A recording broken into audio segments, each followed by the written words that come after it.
Fuentes de alimentación reguladas, prerregulación, etapa de filtro. Los objetivos de este punto son conocer la estructura del bloque de prerregulación, que es común a todas las fuentes de alimentación conectadas a la línea AC, y aplicar las técnicas de análisis de circuitos al diseño de la etapa de filtrado del bloque prerregulador. El subsistema de prerregulación está formado por los bloques transformador, rectificador y filtro, indicados en la figura. Este subsistema es necesario en toda fuente de alimentación conectada a la línea AC, tanto si el subsistema de regulación es del tipo regulación continua como si es de regulación por conmutación. La arquitectura circuital y los criterios de diseño del subsistema de prerregulación son independientes de la configuración adoptada en el subsistema de regulación, del cual solo se requieren como datos iniciales los valores máximos y mínimos del voltaje de entrada a la etapa de regulación y la corriente de carga máxima. Por lo tanto, no tiene sentido intentar el diseño del bloque preregulador antes de haber completado el diseño del bloque regulador.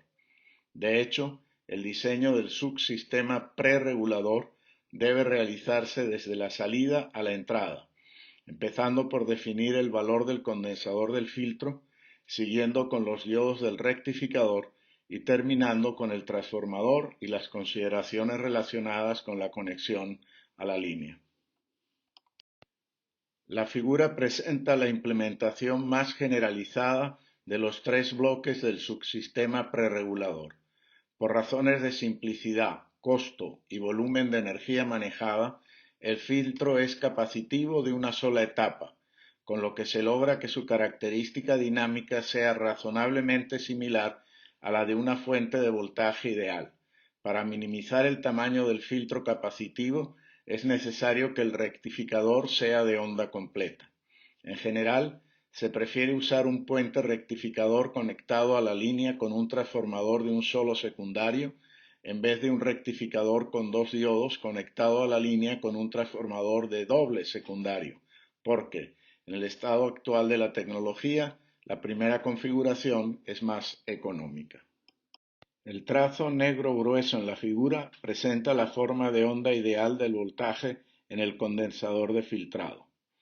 La diferencia entre el valor pico de la tensión en el condensador, Vc max, y el menor valor de dicha tensión, Vc min, es el rizado de la tensión del condensador. La figura ha sido dibujada asumiendo que el condensador está conectado a una carga que consume energía con un nivel de corriente constante, normalmente la entrada del bloque regulador. Este consumo de energía descarga el condensador durante el intervalo marcado AC, mientras el bloque rectificador no aporta energía.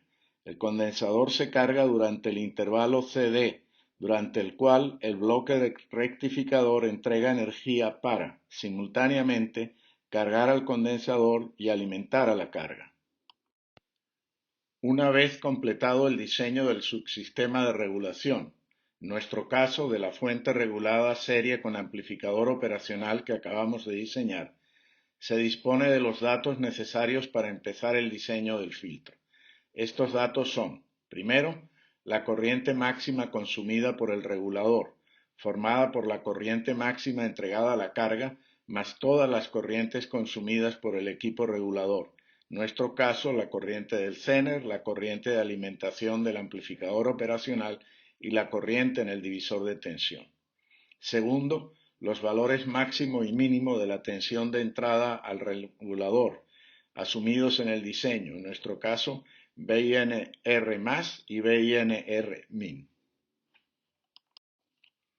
En el instante A, Vc max, el máximo valor de tensión en el condensador, debe ser igual al máximo valor de tensión de entrada considerado en el diseño del regulador. Bs pico es el valor pico máximo de la tensión de salida del transformador, si se usa este dispositivo de acople, que se deberá definir como última etapa del diseño de la fuente. Bak es la tensión en conducción de un diodo del rectificador, y el factor 2 se incluye asumiendo que el rectificador va a ser efectivamente de configuración puente. Por supuesto, si se trabaja directo de la línea, la tensión Bs pico es el valor pico de la tensión de línea cuando la tensión de línea está en el extremo superior de su rango de regulación y no un valor que pueda ajustar el diseñador mediante el transformador. En estas condiciones, los dos diodos correspondientes en el puente están conduciendo y el condensador se está cargando. Un instante después, la tensión en los diodos es menor que en el condensador, los diodos se bloquean y el condensador entra en el ciclo de descarga, entregando toda la corriente requerida por el circuito de regulación.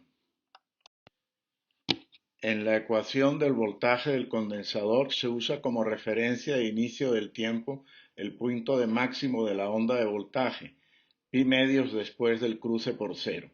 El intervalo de descarga del condensador empieza en A y termina en C, cuando la tensión de salida del puente inversor alcanza el valor de tensión en el condensador y los diodos vuelven a entrar en conducción.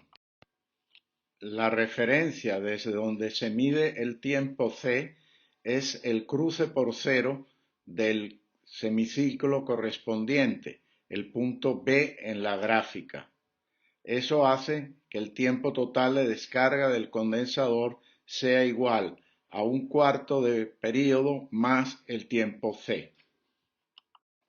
Es necesario, por lo tanto, calcular la duración del tiempo C mediante la ecuación presentada en la lámina. Como ya viene siendo costumbre, esta es una ecuación trascendente que, en general, debería ser resuelta por métodos numéricos, pero en este caso se tiene un elemento adicional, resultado de la estructura del circuito. El valor mínimo del voltaje en el condensador no es un parámetro libre, ya que corresponde con el de la mínima tensión de entrada considerada aceptable en el diseño del regulador. Por lo tanto, delta Bc es conocido, lo que simplifica notablemente el diseño del filtro y refuerza la norma general: el diseño de la fuente debe de ser ejecutado desde la carga a la línea. Efectivamente, al ser delta Bc un valor conocido, incluirlo en la ecuación del cálculo del tiempo en el cual convergen las dos formas de onda, la convierten en una ecuación ordinaria susceptible de solución algebraica exacta. Eliminado el problema de la posible ecuación trascendente, se calcula el tiempo Tc en función de la tensión de salida del secundario del transformador, que es la tensión de entrada al rectificador, el valor del rizado especificado para la entrada del bloque regulador y la frecuencia de la señal en la línea AC. Conocido el tiempo Tc, se procede a calcular el valor C del condensador en función de dicho tiempo, de la corriente de carga del bloque regulador y del rizado de entrada especificado para dicho bloque. Conocido Tc, se puede calcular también el tiempo Td de conducción de los diodos del rectificador, tiempo que es función de la frecuencia de línea AC, de la tensión E de la señal sinusoidal aplicada por el secundario del transformador a los ánodos de los diodos del rectificador y del rizado de entrada especificado como resultado del diseño del regulador. Siguiendo el proceso de solución, se procede a calcular la corriente de carga al condensador durante el intervalo de conducción de los diodos, que se extiende entre Tc y la siguiente cresta de la sinusoide de alimentación, cumpliendo la relación 0 menor que Tc menor que pi medios. Consideraciones finales. Como regla general de diseño, para minimizar el tamaño y el costo de la fuente, el filtro capacitivo debe de ser lo más pequeño posible, lo que implica que el rizado debe de ser lo más grande posible. Esto debe de ser tomado en cuenta en el momento de definir las características del regulador. Es mala práctica tratar de simplificar el diseño del regulador especificando un rizado pequeño en el filtro de salida del preregulador, ya que esto encarece innecesariamente el diseño.